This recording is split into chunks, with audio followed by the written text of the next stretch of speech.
Hey everybody, how's it? Aloha. Okay, that last video I dropped, Red Hot Chili Peppers give it away 30-year anniversary. Put me in a really good mood, and I didn't feel like just digging out for the day, and I wanted to get back into the prog metal, the progressive power arrangement of the new movement of new metal, prog metal, and all the fun metal.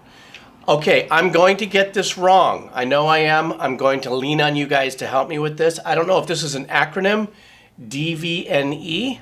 Okay, I'm not going to try to say it as a name because it would sound like DVNE. Don't know. And I want to show respect still for the band name. And the name of the video is, I don't know if there's a play on Roman numerals or something, but XIV. I'm sorry. Please help me with that. But I look forward to it. You know, I just click, I put it in a list, and you know, if I go, this is the one I'm doing this morning. This is what it landed on. It looked like it just released though, about a month ago. So maybe I'm one of the first guys to do a very first time reaction. Obviously, I don't know the band. I don't know the members, so I definitely look forward to this. Thank you guys for the supports. I'm creeping on 100,000. That's absolutely mental. It's just numbers to me, you know. Obviously, my channel's not monetized. You know it. If any advertising runs, it's copyright claimed by the publishers, the record company. They need to make their money. And I want to thank you in advance for those of you who have bought me coffee or will in the future. Thank you so much. It does come in a little handy, especially for the things that I do with the kids as a ventriloquist. You know, just the things that I do because I do. Anyhow, here we go. I'm not going to say the band name or the song, but all right.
All right, first stop. Excuse me.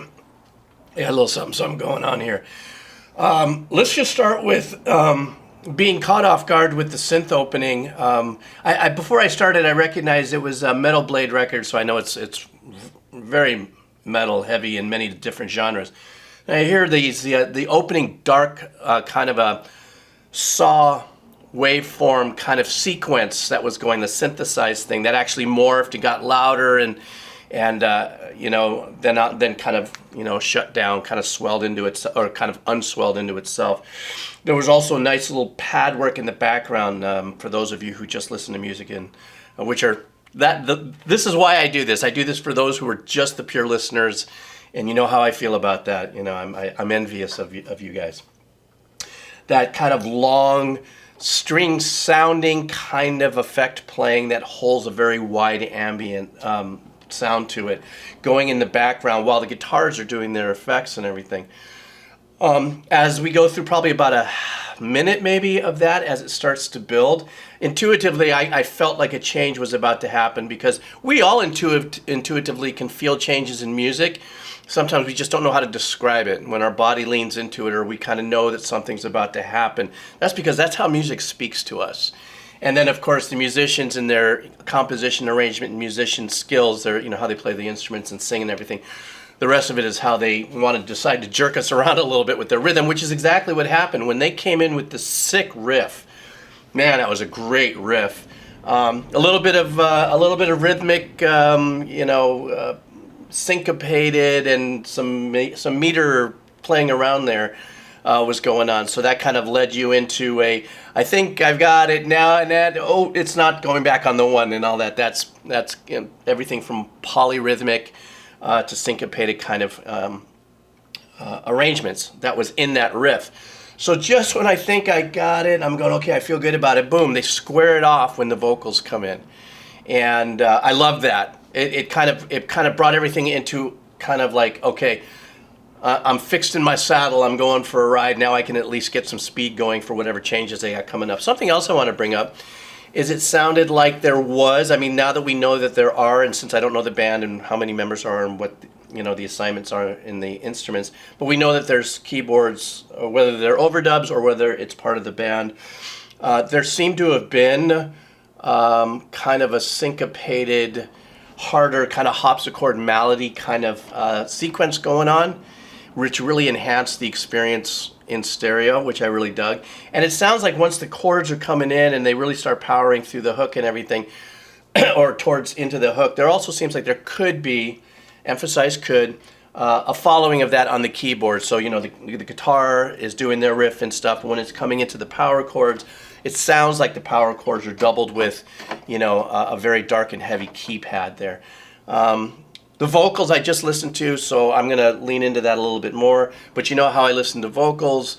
They're not the lead singer. They are an instrument that I listen to. So when I lean into that and get into flexing on that, then, you know, I want to hear a little more of him. So let's go back a little bit. Let's continue this.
All right, another quick break I want to throw in here. When I started that next passage there, something I want to bring up that I love when guitar players do this. I mean, this is obviously heavily distorted guitar that's going on, not massively but heavily.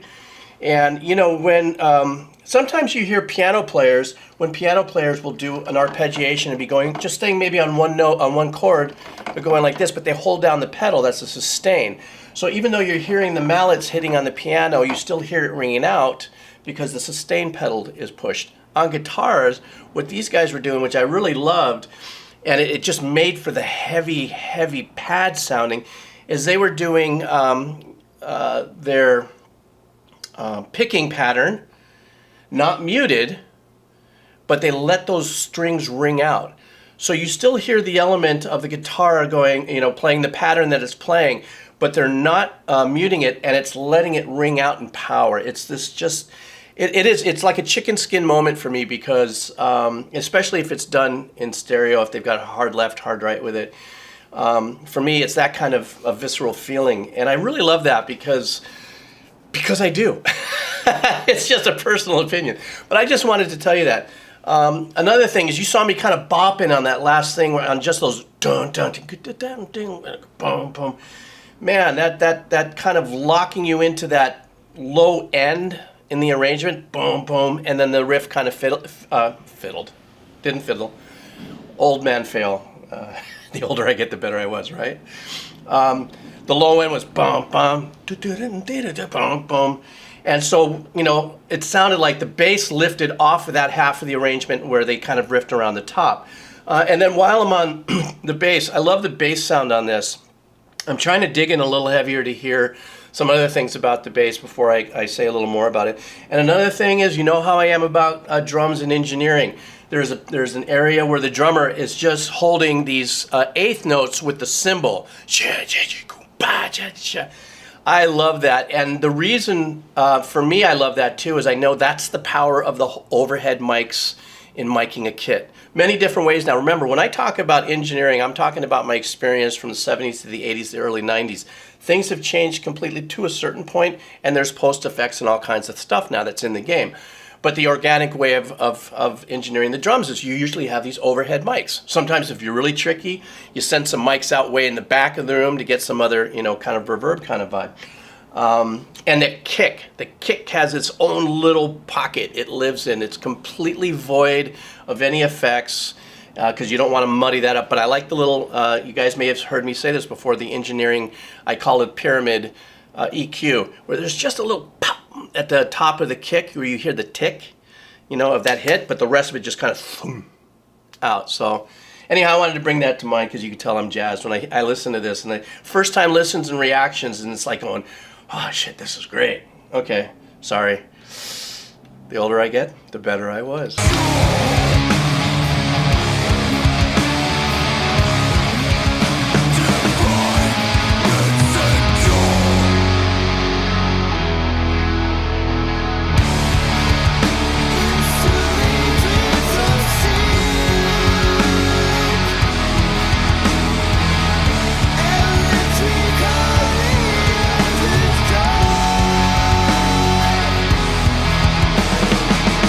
Fragile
All right, did you see how I knew I felt the change was coming? There was a build, the way arrangers, composers, songwriters and stuff, they can throw that build anyway at you, and just sometimes you reach into here you feel it. Or even if you don't reach, even if you're just listening without the curse of being a decomposer, you can feel when change is coming, it's coming. Okay, a lot of fun stuff happened there. I'll try to keep this short. The vocals now, I want to say a little bit about the Vocalist. It has just been one of the most mind-numbing experiences on this channel when I got started doing one little song and blowing up, and then taking this journey that you guys have sent me on through the prog metal, prog rock, and all the other subgenres on this, is the unbelievable talent of vocalists of so many different types, men and women, and their ability to have that gnarly ass just growl to intense distorted thing, and then boop, turn it into like the Ginsu knife of vocals with beautiful, clear, crystal tones, just like this.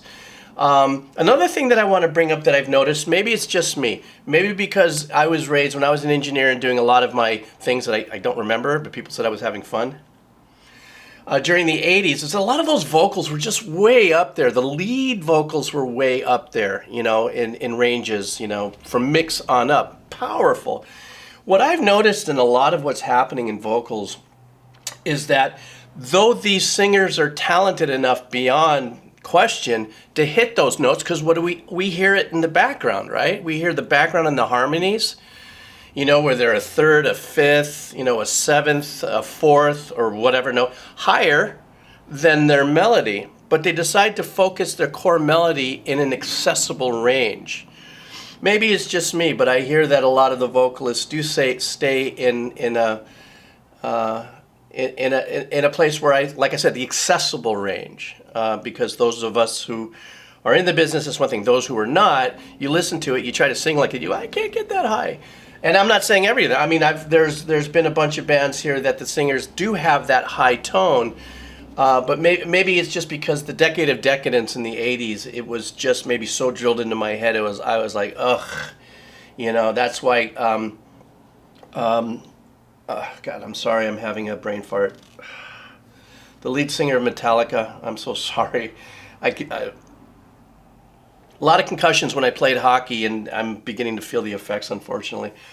And that goes to show you I wasn't that good of a hockey player. You had to peel me off the boards more than I was on my skates. Anyhow, the lead singer from Metallica, that's why I really became a Metallica fan, not only because of the composition of the music, but his voice was accessible. He sang in a pocket that was, you know what I mean? And anyhow, I went much longer than I should have on this. I'm so sorry. But if you're still here, then you're having fun with me. You have that big cup of coffee or gummy bear or nugget or martini or whatever you're doing, hanging out. All right, let's go back. Let's see if I can't finish this up without going blah, blah, blah.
did you hear that bass tone at the end? I did. It didn't get away from me.